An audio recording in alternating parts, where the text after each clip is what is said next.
Hermano Luis, muy buenos días con todos. Qué alegría poder estar cada mañana junto a ustedes. Qué bueno es madrugar para orar. En primer lugar, orar y poner todo en las manos de nuestro buen Dios. Entregarle nuestra vida, nuestro corazón, que Él nos dirija, que Él ilumine nuestra mente, que Él nos llene de sabiduría para todo lo que hacemos en nuestro trabajo y nuestra labor, que podamos tener la sabiduría de lo alto para tomar las mejores decisiones en nuestra vida, para guiar a nuestra familia y que siempre Dios sea el centro de nuestra vida.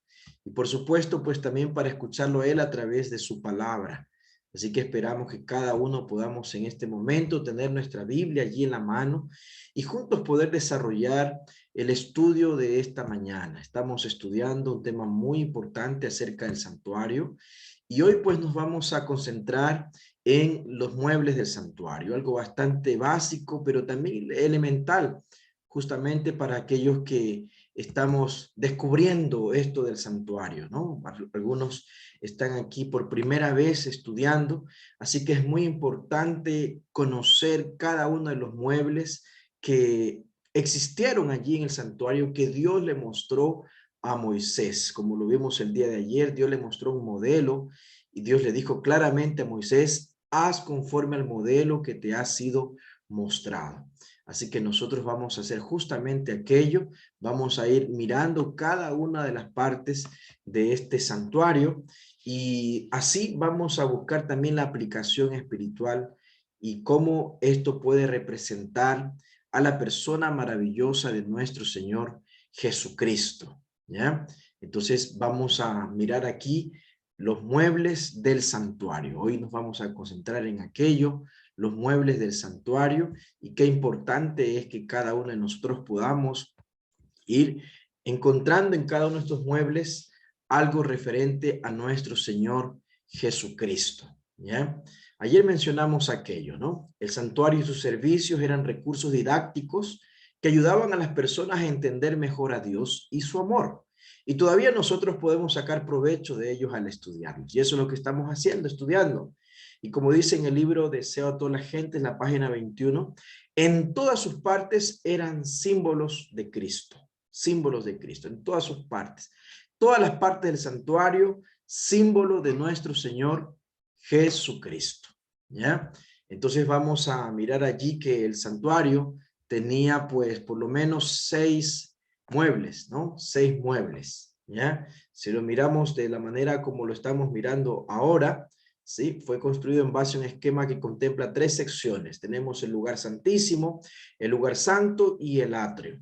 En el lugar santísimo teníamos ahí un mueble que fue el arca del pacto, ¿sí? En el lugar santo teníamos 3 muebles, que es el altar del incienso, la mesa de la proposición, el candelabro, y en el atrio teníamos pues la fuente de bronce y el altar de sacrificios, ¿sí? Esos son todos los muebles que existían en el santuario, así que vamos a ir mirando uno por uno, ¿ya?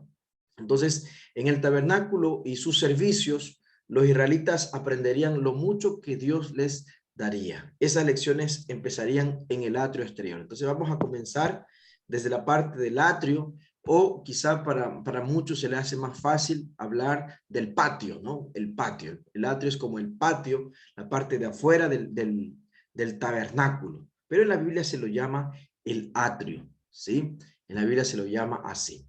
Así que voy a pedir que alguien nos lea en la Biblia, Éxodo capítulo 40, versículo 6 y el versículo 7. Vamos a mirar allí este texto donde nos habla justamente de este espacio del santuario. Éxodo Amén. capítulo 40, versículos 6 y 7, por favor. Dice la palabra de Dios. Después pondrás el altar del holocausto a la entrada del santuario en la tienda de reunión. Luego pondrás la pila entre el santuario y el altar y pondrás en ella agua. Amén. Así es, muchas gracias, mi hermana. Entonces Moisés erige el santuario por orden divina y le habla justamente esta parte del atrio, donde estaba el altar de sacrificio y la fuente de bronce. Estos dos elementos, estos dos muebles se encontraban en la parte del atrio, ¿sí? La parte del atrio. Ahora, el atrio tenía una cortina o una puerta hacia el este, ¿sí? La ubicación para Dios era muy importante, muy importante la ubicación del santuario. Todo estaba debidamente instruido por Dios y tenía las indicaciones del Señor. El adorador que llegara a la casa de Dios daba su espalda hacia el sol. Así es, porque adorar a las fuerzas de la naturaleza era un acto satánico en contraposición a la adoración de Jehová el Creador. Muchos de los países vecinos paganos, ellos adoraban al sol. Entonces, para contrarrestar, el Señor pedía que la ubicación del santuario sea de tal modo que cuando entraban a adorar, la espalda del adorador daba hacia el sol. ¿Sí? Sin embargo, pues hubo un tiempo en el cual en el pueblo de Israel desafiaron a Dios e hicieron lo malo delante de sus ojos e hicieron precisamente lo contrario a lo que Dios quería. Y eso está en el libro de Ezequiel. Vamos a leer, por favor, Ezequiel capítulo 8, versículo 15 y el versículo 16. ¿Qué nos dice allí la palabra de Dios? ¿Alguien más que desee leer, por favor? Luego, la palabra del Señor dice, luego me dijo, no ves, hijo de hombre, vuélvete aún, verás abominaciones mayores que esta. Y me llevó al atrio de adentro de la casa de Jehová, y aquí junto a la entrada del templo de Jehová, entre la entrada y el altar, como 25 varones, sus espaldas vueltas al templo de Jehová, y sus rostros hacia el oriente, y adoraban el sol, postrándose hacia el oriente. Amén. Gracias, gracias. Cuando leemos este capítulo 8 del libro de Ezequiel, el Señor le muestra en visión a Ezequiel las abominaciones que el pueblo de Israel estaba haciendo, los cuales les hacían merecedores de un gran castigo, porque ellos habían invalidado el pacto de Dios. Y le empezó a mostrar varias abominaciones. Y cuando llegamos al versículo 15 y el versículo 16, el Señor habla de la mayor abominación, es decir, lo más desagradable ante los ojos de Dios que el pueblo de Israel pudo haber hecho fue esto, ¿sí? Hacer todo lo contrario que Dios había pedido, que en vez de dar la espalda al sol, ellos estaban, ¿verdad?, dando la espalda a Dios, que estaba en el centro del santuario, en el centro del tabernáculo. Y eso se constituyó en la mayor abominación, la adoración hacia el sol. En ese tiempo, pues era directamente hacia el sol. En nuestro tiempo va a ser el día del sol, que es el día domingo, y cuando todo el mundo, ¿verdad?, esté adorando en el día domingo de una manera, pues, unánime, de una manera como un nuevo orden mundial, entonces significará que llegó al colmo de los colmos y el Señor, pues, estará ya presto para venir y ejecutar su juicio final, ¿ya? Entonces, así era como el pueblo de Israel debía adorar a Dios, dando su espalda hacia el sol. Por esa razón, la ubicación del santuario, el atrio tenía pues una cortina, una puerta hacia el este, ¿sí? En el tabernáculo del testimonio habían 3 velos, y en los 3 casos el velo puede ser un símbolo de nuestro Señor, cuya carne fue desgarrada por nosotros y cuya sangre preciosa nos consagró un camino nuevo y vivo para entrar a la presencia de Dios. Así es. Vamos a leer este pasaje que está en Primera de Pedro, capítulo 1, el versículo 19. ¿Sí? En este versículo nos habla justamente de este nuevo y vivo camino que el Señor consagró a través de el velo. ¿Qué dice? Primera de Pedro 1, el versículo 19. Amén. Primera de Pedro 1, 19 dice, sino con la sangre preciosa de Cristo, como de un cordero sin mancha y sin contaminación. Amén. Amén. Muchas gracias. La sangre preciosa de Cristo que nos consagra para un nuevo camino vivo, ¿sí? Vivo para el Señor. ¿Ya? Entonces, continuando con esto, nosotros tenemos ahora que al mirar hacia el velo del atrio, el creyente descubre su necesidad de una justicia mayor que la que él mismo es capaz de proporcionar. Recordemos que la justicia del hombre es una justicia equivalente, dijo el profeta Jeremías, a un trapo de inmundicia. Es decir, nuestra justicia propia no nos hace merecedores de la gracia de Dios, sino que al entrar aquí al santuario, cada pecador se da cuenta que necesita una justicia mayor. Entonces, allí se ejercita su fe y transpone el velo aceptando confiadamente el sacrificio de Cristo en su favor. El creyente queda cubierto con la justicia de Cristo. El pecador puede obtenerla con solo entrar por la puerta y la puerta, ¿verdad?, es es Cristo. Jesús habló de esto. Leamos San Juan capítulo 10, el versículo 9. ¿Qué dijo Jesús en relación a este término de la puerta? Amén. Yo soy la puerta, el que entre por medio de mí será salvo. Entrará, saldrá y hará pastos. Amén, Amén. amén. Muchas gracias, mi hermana. Entonces el Señor allí habla claramente y nos dice, yo soy la puerta. Así es, cuando cada israelita entraba al santuario, se daba cuenta de que allí había algo superior a su justicia, ¿ya? Allí había pues justamente el altar del sacrificio donde él podría confiar por medio de la fe en la justicia de Cristo. Al entrar por esa puerta, él encontraba un nuevo camino, un nuevo plan de salvación. Desde el ingreso a el santuario, Dios se manifestaba así para su vida, ¿ya? Entonces, en el velo del lugar santo, vuelta se comunica una segunda verdad, la verdad de la santificación por la fe. Este velo es un símbolo de Cristo, quien nos da acceso a la presencia del Padre y a la comunión con Él. Entonces, este segundo velo nos comunica con esta segunda verdad, la verdad de la santificación, ¿no? Y vamos por partes, justificación y santificación, ¿ya? Dios no solo justifica por la fe al pecador, sino que convierte a ese pecador en un adorador al cual santifica por la fe en el poder del Espíritu Santo, preparándolo para la tercera y última etapa, que es la de la glorificación. Así es, en el santuario encontramos nosotros estos tres caminos que nos llevan a nosotros al reino de los cielos. Justificación por la fe, santificación por la fe y luego pues la glorificación, ¿sí? La glorificación, es decir, que nosotros encontramos allí el plan de salvación de manera completa, ¿sí? De manera completa, tal como Dios esperaría de cada uno de nosotros. Así es. Entonces, cuando nosotros encontramos en la Biblia estos elementos, encontramos también que el Señor anhela una salvación completa. Vamos a leer un pasaje que también nos habla de esto. Segunda de Corintios capítulo 1, el versículo 10. ¿Ya? Leamos este pasaje porque este versículo allí, de manera resumida, se habla de estos tres elementos. ¿Qué dice 2 Corintios 1, el versículo 10?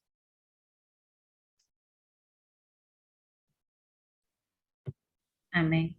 Dice la palabra de Dios. Pero Él nos, segunda de Corintios, ¿verdad? Yes. Ya.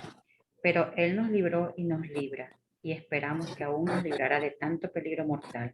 En Él fijamos nuestra esperanza de que nos seguirá librando. Amén. Amén. Muchas gracias, hermana Lorena.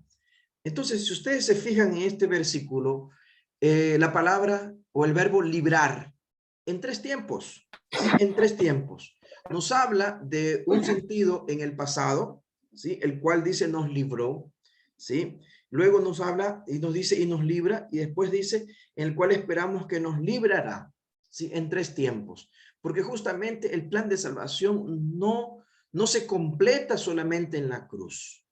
Hay un proceso, ¿sí? Para erradicar completamente el pecado. Aunque Cristo ya nos perdonó en el pasado, al morir en la cruz, aunque Cristo Jesús ya pagó la deuda del pecado muriendo en la cruz por nosotros, Él todavía está haciendo algo a nuestro favor. Está intercediendo en el santuario celestial y día a día en nuestra dependencia de Él, en nuestra comunión con Él, podemos ser librados también de la tentación, de la culpa, al pedir a Él su intercesión por nosotros, ¿ya? Pero cuando Cristo venga por segunda vez, ahí nos va a librar por completo, porque ahí va a erradicar de nosotros esa naturaleza y esa tendencia hacia el pecado, esa tendencia a la desobediencia, ¿sí? O como decía el apóstol Pablo, cuando lo bueno que quiero hacer no lo hago, y lo malo que no quiero hacer, eso lo termino haciendo. Miserable de mí, ¿quién me puede librar de este cuerpo de muerte? Entonces, eso solamente lo hará Jesús el día en el cual Jesús venga por segunda vez y transforme este cuerpo mortal en inmortal, este cuerpo corruptible en incorruptible, como dice el apóstol, a la final trompeta en un abrir y cerrar de ojos. Allí será la última etapa, que es la glorificación.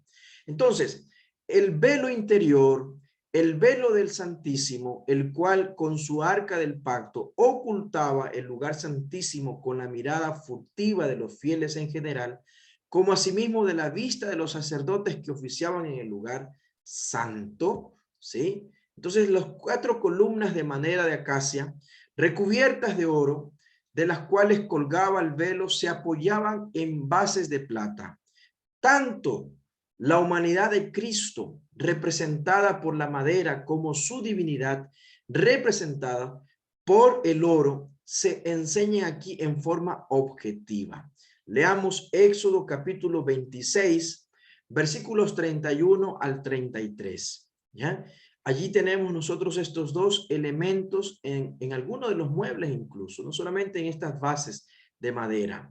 ¿Qué nos dice Éxodo 26, versículo 31 al 33?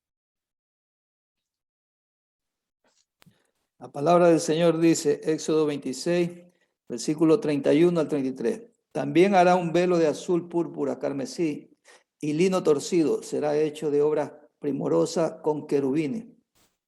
Y lo pondrá sobre 4 columnas de madera de acacia cubierta de oro. Sus capiteles de oro sobre basas de plata. Y pondrás el velo debajo de los corchetes y meterás allí del velo adentro el arca del testimonio. Y aquel velo os hará separación entre el lugar santo y el lugar santísimo. Amén, amén. Muchas gracias, mi hermano. Entonces, allí nos muestra que el único camino para llegar a la glorificación es el Redentor divino humano, nuestro Señor Jesucristo. Un estudio más profundo y más completo del libro de Hebreos, cuando se habla del santuario, el apóstol comienza hablando justamente de lo valioso que es nuestro Señor Jesucristo en cuanto a su divinidad y su humanidad. Allí en el libro de Hebreos, en el capítulo 1, habla justamente de que Jesús es superior a los ángeles, superior a los ángeles. Y también habla de que Jesús es superior al ser humano, ¿sí? Entonces, cuando allí nos muestra la obra de Cristo siendo divino y humano, divino en la parte como mejor nos puede comprender y humano también como también nosotros podemos comprender mejor este plan de salvación. Jesús llega a ser el centro especial y el único que nos puede dar a nosotros todo para poder ser salvos, ¿sí? Todo para poder ser salvos. Entonces, en la hora de la crucifixión, ¿qué pasó con el velo? Vamos a recordar allí en Mateo capítulo 27, versículos 50 y 51, cuando Cristo moría en la cruz, el sacrificio se estaba cumpliendo, los símbolos estaban llegando a su cumplimiento en su obra real, Cristo muriendo en la cruz.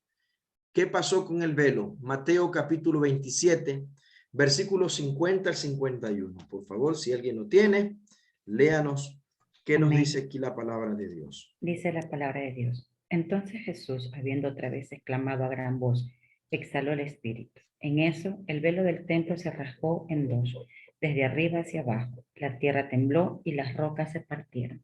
Amén. Amén, amén, amén. Entonces, el velo del lugar santísimo se rompió, de arriba abajo, dice la Biblia, abriéndonos así un camino nuevo y vivo, para que por medio de él entremos al Kodesh que hablábamos ayer, ¿no? El Kodashim, donde Cristo entró como precursor para para presentarse ahora por nosotros ante Dios. Leamos Hebreos capítulo 10, el versículo 20 también, donde nos habla de este nuevo camino vivo que el Señor nos presenta a raíz de la muerte de Cristo en la cruz, a raíz de que ese velo fue, ¿verdad?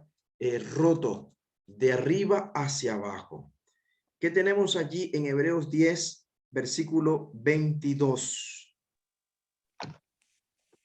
Amén. Acerquémonos con corazón sincero, en plenas certidumbre de fe, purificando los corazones de mala conciencia y lavando los cuerpos con agua pura. Amén. Amén. El 20 también, mi hermano, de una vez, por favor, si puede leer el 20, ¿sí? Dice la palabra de Dios, por el camino nuevo y vivo que Él nos abrió a través de velo. Esto es de su carne. Amén. Amén. Amén. Entonces, una vez roto el velo de arriba hacia abajo, nuestros ojos más que centrados en el santuario terrenal, el pueblo de Israel más que centrados en el santuario terrenal, ahora sus ojos debían ser dirigidos a Cristo Jesús, a Cristo Jesús, ¿ya? El precursor, quien se iría a presentar ahora ante Dios por nosotros. Hebreos capítulo 9, el versículo 24. ¿Qué dice allí, por favor? Leamos. Hebreos 9, 24. La palabra de Dios dice, porque no entró Cristo en el santuario, hecho de mano, figura del verdadero. Ay, perdón. ¿Está bien? Hecho de mano, figura del verdadero, sino en el cielo, mismo para presentarse ahora por nosotros ante Dios. Amén. Amén. Muchas gracias, mi hermana. Aquí el apóstol cuando escribe Hebreos dice, Dios nos ha hablado muchas veces en mucho tiempo, de muchas maneras, por nuestros padres, por medio de los profetas, pero en los últimos tiempos nos ha hablado por medio del Hijo. Es decir, el pueblo de Israel ahora ya no debía concentrarse en el santuario y todo lo que acontecía allí. Ahora ellos tenían que concentrarse en Cristo Jesús, el sacrificio vivo, el intercesor en el santuario celestial, quien presenta este nuevo camino, ¿sí? Un camino diferente, distinto, y nuestros ojos deben estar centrados en la obra de Cristo en el santuario celestial. Y por eso es importante el estudio del santuario. Apenas estamos iniciando, pero este estudio es sumamente hermoso y lindo, que nos va a dar unas herramientas maravillosas para que nosotros podamos crecer espiritualmente. Cristo es el velo, la puerta de entrada a cada una de las etapas del cristiano. Así es. Y cuando finalmente entremos velo adentro y veamos su gloria, se cumplirá esta promesa registrada en las escrituras de Apocalipsis 3:21. Al que venciere, le daré que se siente conmigo en mi trono, así como yo he vencido y me he sentado con mi Padre en su trono. Llegaremos a la misma presencia de Dios, al mismo trono del Señor, pasando cada una de estas puertas, pasando cada una de estas entradas, ¿ya? El Señor nos lleva hacia lo más profundo y todo es posible solamente gracias a Cristo, gracias a la obra y mediación de nuestro Señor Jesús, ¿ya? Entonces, volviendo ahora, ya hemos terminado la parte de los velos, ahora vamos a la parte de los muebles, ¿sí? El altar de sacrificio, ¿sí? El altar de sacrificio que fue construido. Ustedes tienen aquí la referencia bíblica, esto está en Éxodo 27, ¿sí? Los primeros versículos hasta el 8. Ahí están las indicaciones en dónde debía ser ubicado, cuáles son las medidas, de qué tenía que ser hecho el altar de sacrificio. Y para ello, pues casi nadie tiene dudas de que representa a la cruz del Calvario. Así es.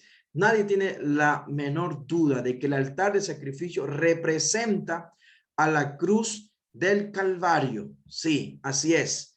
Al atravesar la primera puerta de la del atrio, el mueble con el cual nos enfrentamos es el altar de los holocaustos, ¿sí? Se lo llama altar, que significa lugar de sacrificio.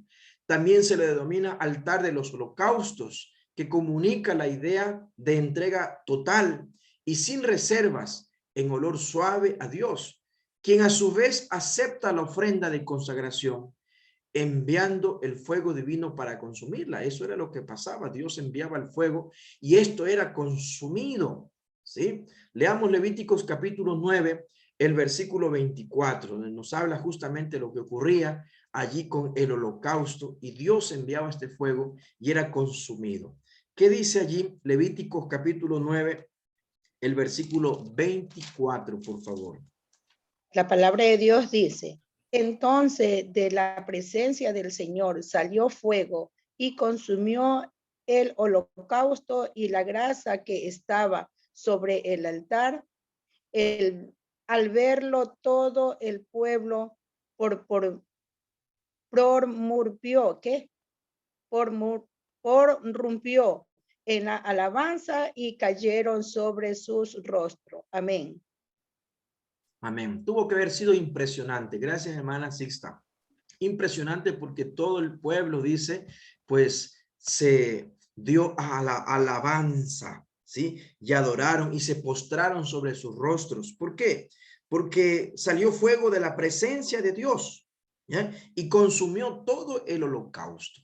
Así es. Entonces fue algo maravilloso. Esto era pues prácticamente una ilustración, ¿sí? Una ilustración de lo que significaba el altar de sacrificio.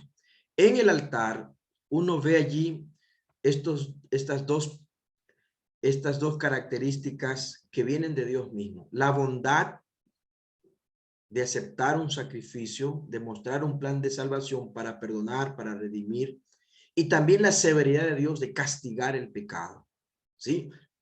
Otros le llaman la justicia y la misericordia. Se unen, se dieron un beso, se juntaron, ¿sí? Por una parte está el acto de amor, ¿sí? De Dios al morir por nosotros, y por otra parte también está la justicia de Dios al castigar con la máxima pena al pecador, que es con la muerte. Y eso lo vivió nuestro Señor Jesucristo. Bondad hacia nosotros los pecadores y severidad hacia la víctima vicaria que lleva nuestros pecados.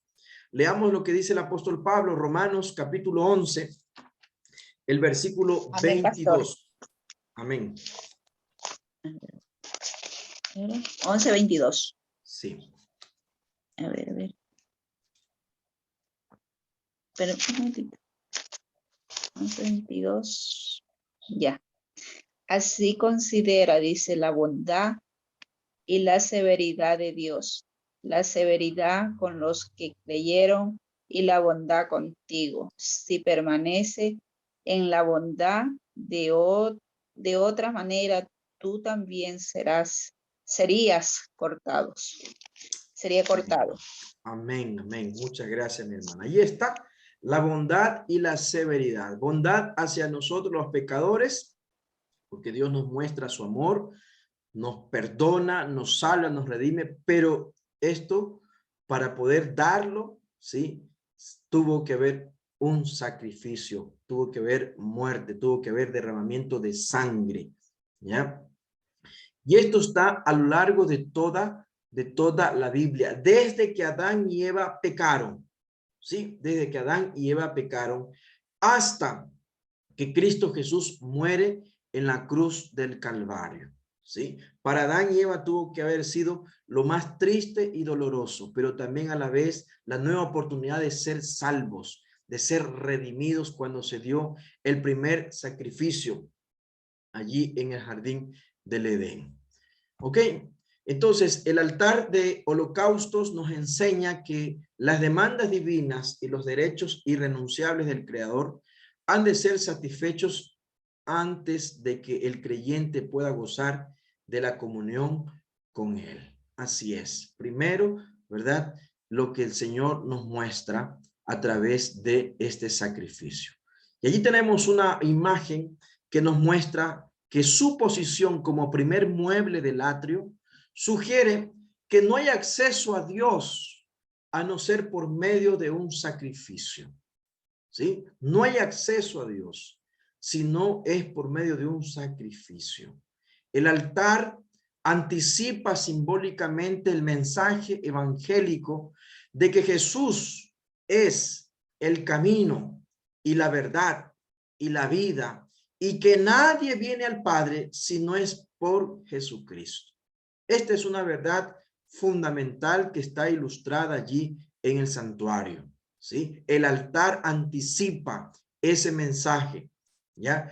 Que no hay acceso a Dios a no ser por medio del sacrificio de Cristo, a no ser por lo que Jesucristo vino a hacer. Él es ese nexo, Él es el intercesor, Él es el único que nos puede llevar hacia el Padre, a la misma presencia de Dios, porque Él, siendo Dios, se hizo hombre, ¿ya? Y vino a pagar la culpa del pecado, muriendo como un ser inocente en la cruz en la cruz del Calvario. Esta es una verdad y este es el plan de salvación que está a lo largo de toda la Biblia, de toda la palabra de Dios. Yo quiero que leamos, esperamos que el tiempo nos dé, en Génesis capítulo 3, por favor, en Génesis capítulo 3, alguien que nos pueda leer el versículo 21. ¿Qué dice Génesis 3, 21?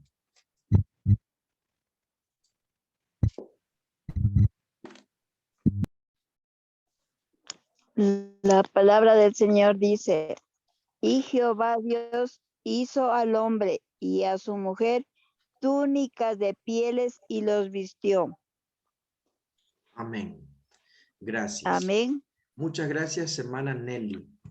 Miren, hermanos, acá en este pasaje tenemos nosotros concentrado el primer sacrificio que se hizo, luego de la caída de Adán y Eva, el primer sacrificio, ¿sí?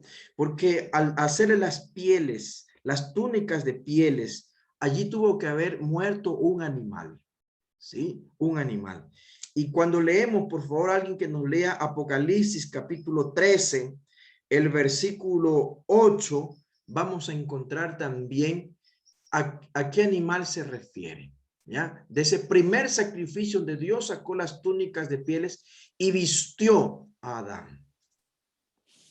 La palabra de Dios dice, la adoración de todos los habitantes de la tierra cuyos nombres no estaban escritos desde el principio del mundo en el libro de la vida del Cordero que fue inmolado. Amén. Gracias, hermana Alexandra. Entonces, aquí nos dice en la parte final, el Cordero que fue inmolado, ¿sí? Al principio del mundo.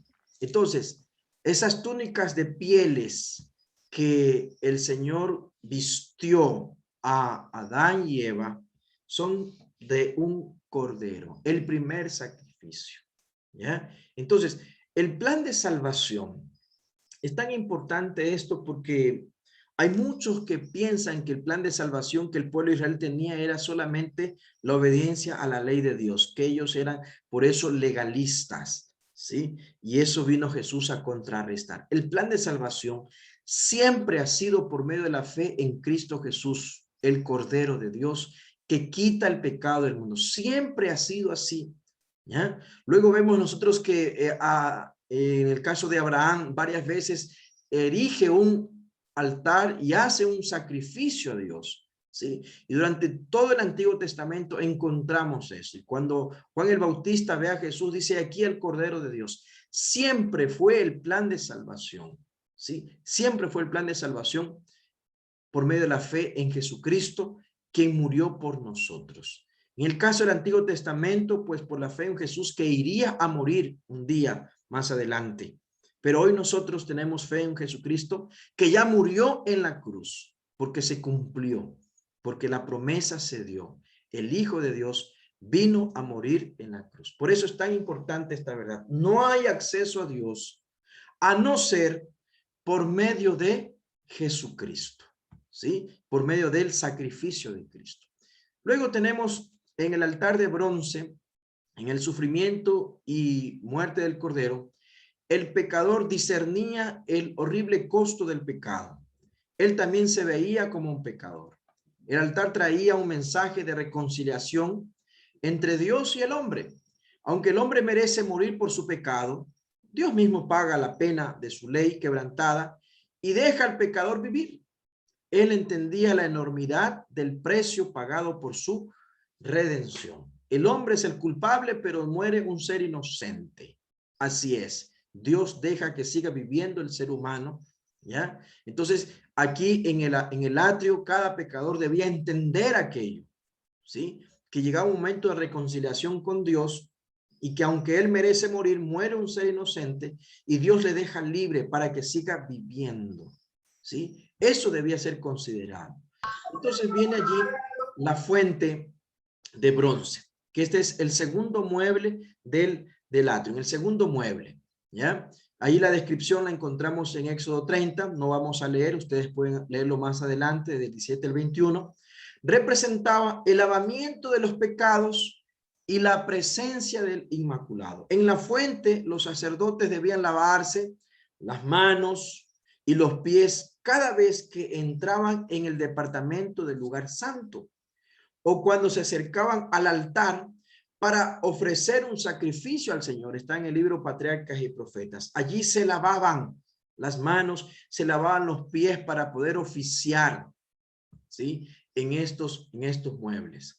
No tenemos una información bíblica en cuanto al tamaño y a la forma del lavacro, pero sí dice la Biblia que se lo construyó usando los espejos de bronce de las mujeres que velaban a la puerta del tabernáculo, ¿sí? Ellas trajeron todos sus espejos, ¿verdad? Para que a través de esto sea construido este altar de bronce, el altar de bronce, ¿ya? Entonces, en el altar de los holocaustos, la sangre habla de la justicia de Dios y de la justificación que se le imputa vicariamente al creyente. En el lavacro del agua se indica el paso siguiente, el de la santificación.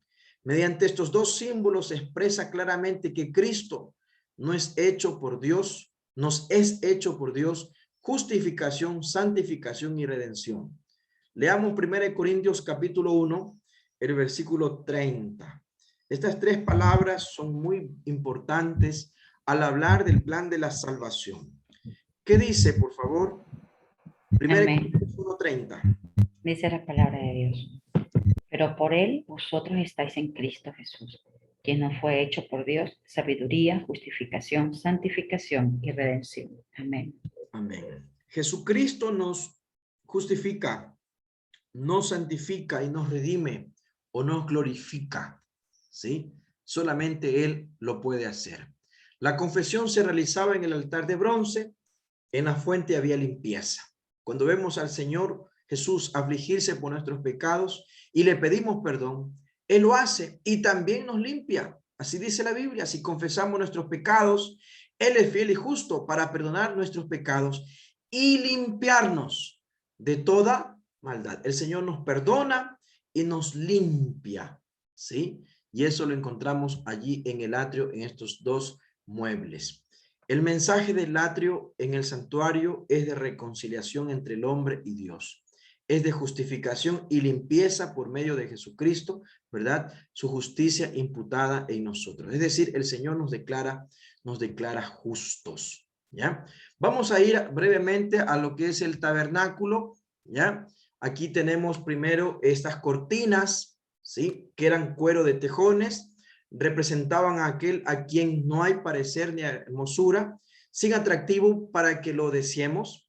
Cueros de carnero tenidos en rojo, representaba la sangre de Jesucristo que nos limpia de todo pecado. También esto, cubierta de pelos de cabra, de inmaculada blancura, representa el alejamiento del pecado cuanto está lejos el oriente del occidente. La hermosura o la hermosa cortina, la cubierta interior de fino lino, torcido, cárdeno, púrpura, carmesí, representa la gloria de Cristo nuestro Rey. Y los ángeles bordados representan la hueste angélica que rodea el trono de Dios. Todo nos apunta siempre a Cristo Jesús.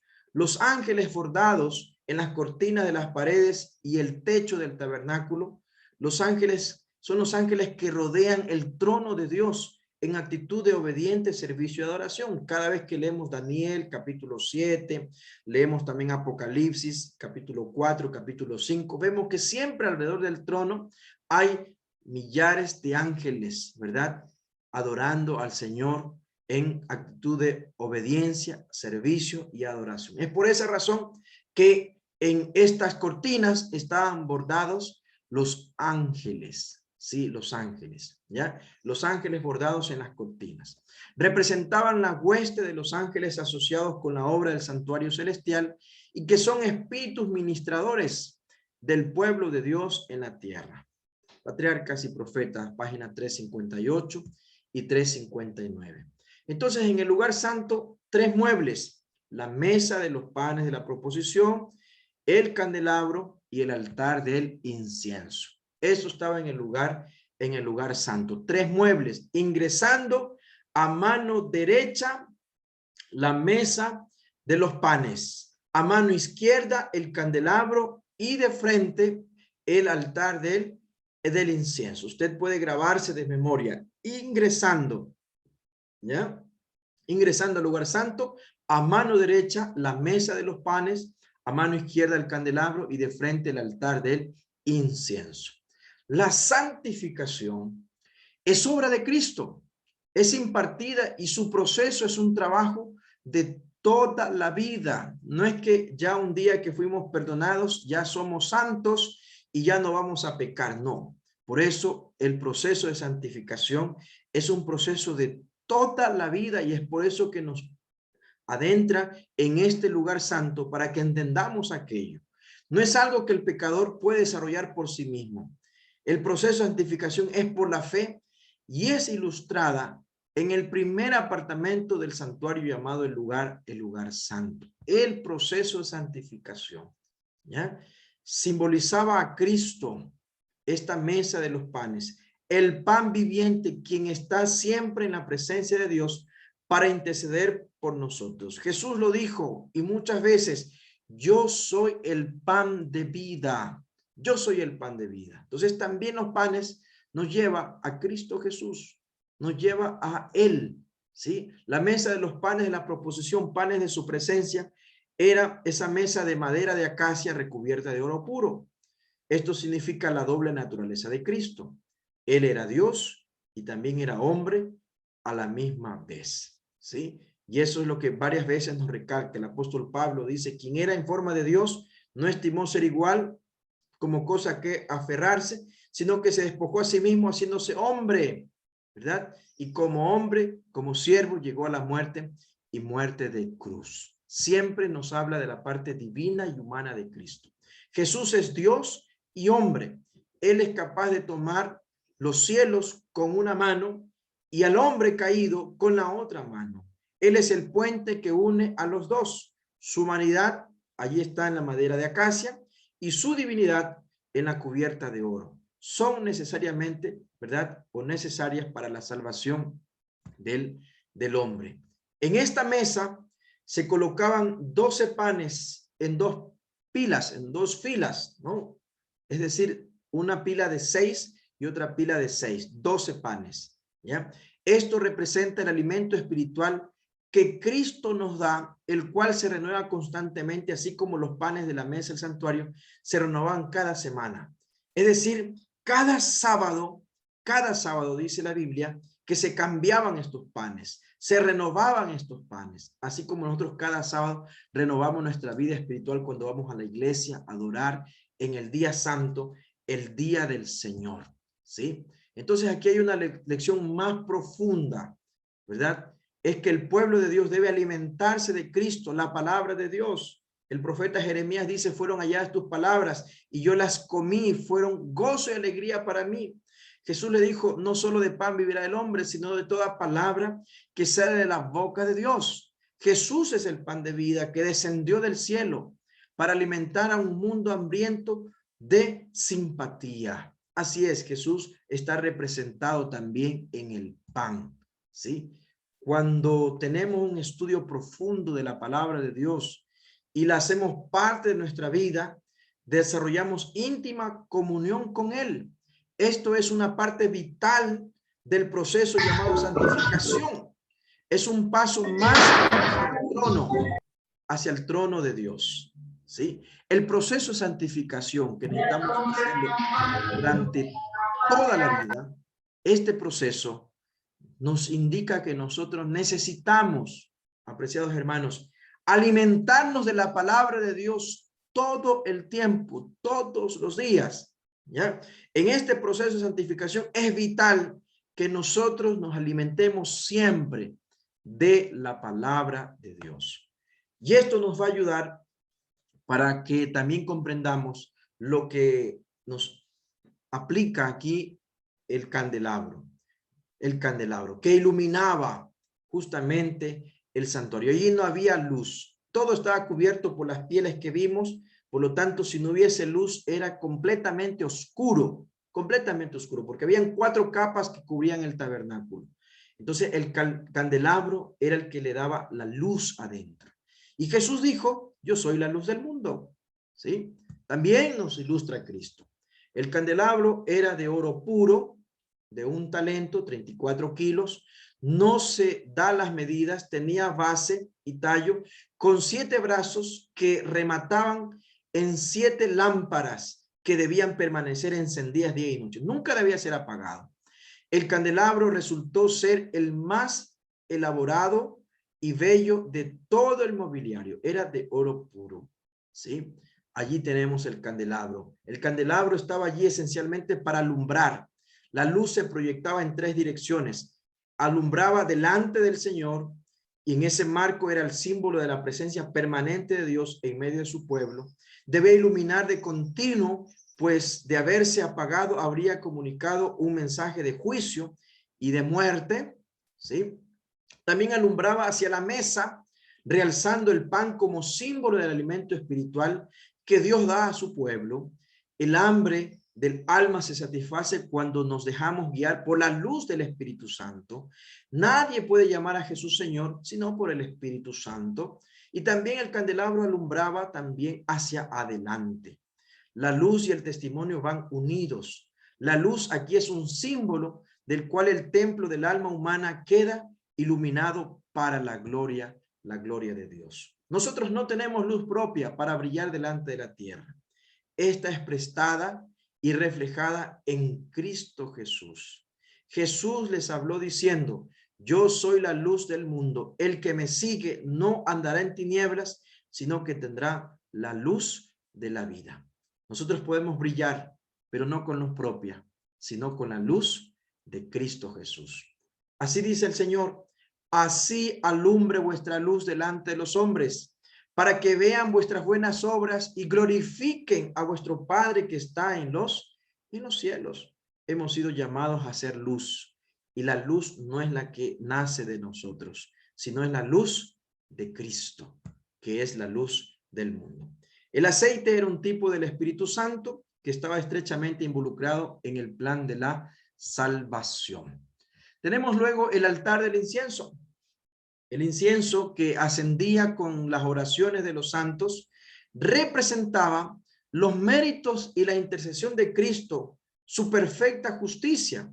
Leamos por favor Apocalipsis capítulo 5, versículo 8. Ahí está descrito, ¿verdad?, todo lo que representaba este altar del incienso. Lea por favor alguien Apocalipsis capítulo 5, el versículo 8. ¿Qué dice allí la palabra de Dios? Amén. Esa es la palabra de Dios. Cuando tomó el libro, los 4 seres vivientes y los 24 ancianos se postraron ante el Cordero. Cada uno tenía un arpa y una copa de oro llena de incienso, que son las oraciones de los santos. Amén. Amén. Gracias. Que son, dice, las oraciones de los santos. ¿Ya? A veces es llamado el altar de oro. Fue colocado en el lugar santo frente al velo que separaba el lugar santo del Santísimo. Fue construido con madera de acacia y se lo recubrió totalmente de oro. Ya hablamos de esta simbología. El altar de oro e incienso era un constante recordatorio de la dulce intercesión de Cristo a nuestro favor, a favor de su pueblo. La fragancia del incienso asciende con las oraciones del pueblo de Dios como símbolo de la justicia de Cristo, haciendo aceptable las oraciones del pueblo de Dios. Por eso siempre debemos orar en el nombre de Jesús. ¿Ya? Entonces la quema del incienso era la tarea más sagrada de todas las que podía realizar el sacerdote. Coincidía con el momento en que el pueblo elevaba sus plegarias. El ministerio del altar de incienso ilustra cómo son hechas aceptables nuestras oraciones. Al agregar incienso, la justicia y los méritos de Cristo hace que nuestras oraciones sean aceptables delante de Dios. Por eso siempre oramos en el nombre de Jesús, porque Jesús está haciendo esta intercesión en nuestro favor. Jesús ofrece nuestras oraciones delante del Señor, intercediendo. Al leer estos versículos dice, suba mi oración delante de ti como el incienso, el don de mis manos como la ofrenda de la tarde. Y de la mano del ángel subió a la presencia de Dios el humo del incienso con las oraciones de los santos. Qué lindo es saber de que nuestras oraciones llegan a la misma presencia de Dios, gracias a nuestro Señor Jesucristo. Dice esta cita: el incienso que ascendía con las oraciones de Israel representaba los méritos y la intercesión de Cristo, su perfecta justicia, la cual por medio de la fe es acreditada a su pueblo. Y es lo único que puede hacer el culto de los seres humanos aceptable a Dios. Delante del velo del lugar santísimo había un altar de intercesión perpetua, y delante del lugar santo un altar de expiación continua. Había que acercarse a Dios mediante la sangre y el incienso, pues estas cosas simbolizaban al gran mediador, por medio de quien los pecadores pueden acercarse a Dios y por cuya intervención tan solo puede otorgarse misericordia y salvación al alma arrepentida y creyente. Patriarcas y Profetas, página 366. En el nombre de Dios, nuestras peticiones ascienden al Padre. Cristo es el eslabón conectado en medio de Dios y el hombre. Ha prometido su intercesión personal. Él coloca toda la virtud de su justicia en el lado del suplicante. Él intercede por el hombre y el hombre suplica por la ayuda divina. Súplica por sí mismo en la presencia de Dios, utilizando la influencia de aquel que dio su vida por la vida del mundo. Qué importantes son estas declaraciones a la hora de nuestras oraciones. Así nosotros reconocemos ante Dios nuestra apreciación de los méritos de Cristo. Fragancia es dada a nuestras oraciones, así como nos acercamos por medio de la virtud de los méritos del Redentor. Cristo nos coloca a su lado, rodeándonos con su brazo humano, mientras que con su brazo divino Él toma el trono de lo infinito. Él pone sus méritos como dulce incienso en el incensario en nuestras manos para fortalecer nuestras peticiones. Él promete oír y contestar nuestras súplicas. Cuando estamos conscientes de lo que hace Cristo, apreciados hermanos, nuestras oraciones, ¿verdad?, son más efectivas, porque así reconocemos lo que Cristo hace. Por eso está ese altar del incienso, para recordarnos a nosotros lo que Cristo hace en el cielo, elevando un perfume santo, intercediendo de forma perpetua todos los días, y Él lo está haciendo hoy. Él lo está haciendo durante todos estos días. Por eso el llamado es siempre: acerquémonos confiadamente al trono de la gracia, porque hay un sacerdote, un sumo sacerdote, que es Cristo Jesús, quien ha entrado en el santuario celestial para interceder en nuestro favor.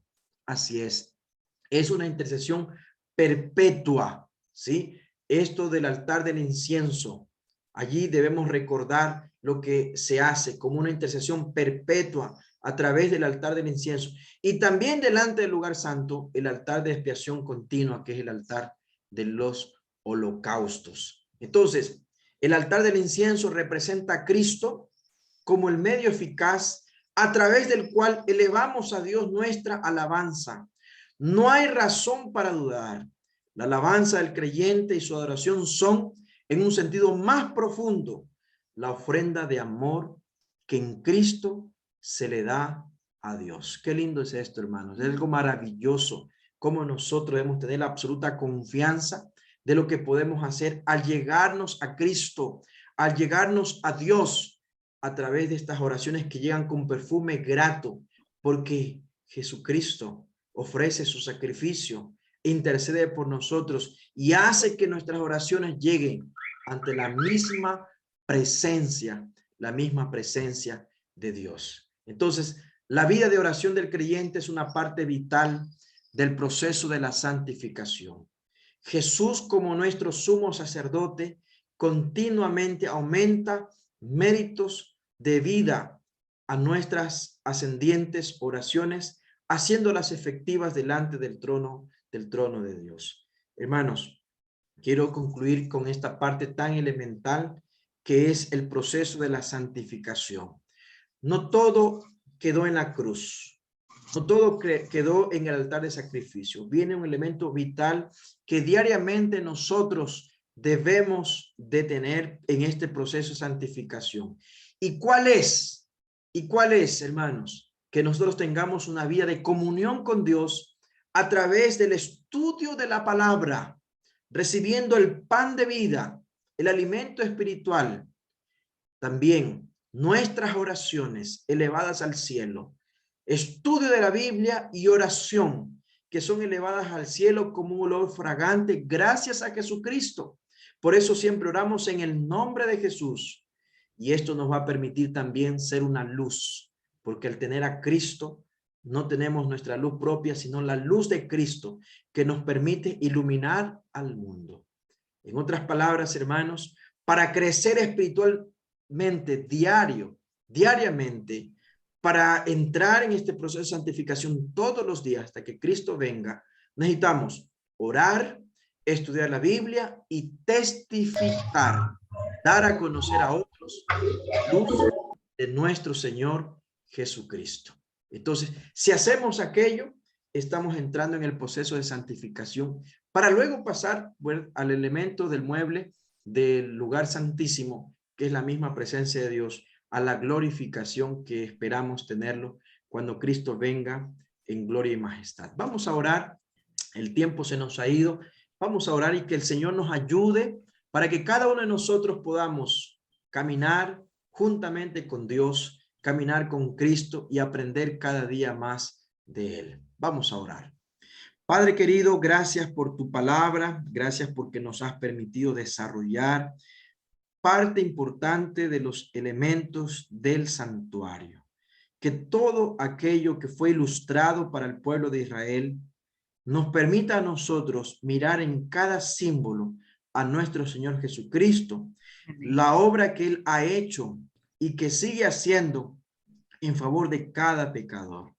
Que podamos entenderlo a tal forma que nos ayude, Señor, a vivir una vida diaria de santidad en tu presencia. Bendito Dios, bendícenos a cada uno, que podamos orar cada día, que podamos estudiar tu palabra, Señor, y que también podamos ser luz para que más personas conozcan de ti. Gracias te damos, Señor, y oramos en el precioso nombre de Cristo Jesús. Amén. Amén. Amén. Amén. Amén. Amén. Amén. Amén, amén. Amén. Muchas gracias, Pastor Guachito. Muchas gracias. Realmente Buen es día, importante el saber y conocer cada uno de los elementos que componen Amén, amén. el atrio, ¿no? Y donde prácticamente, como nos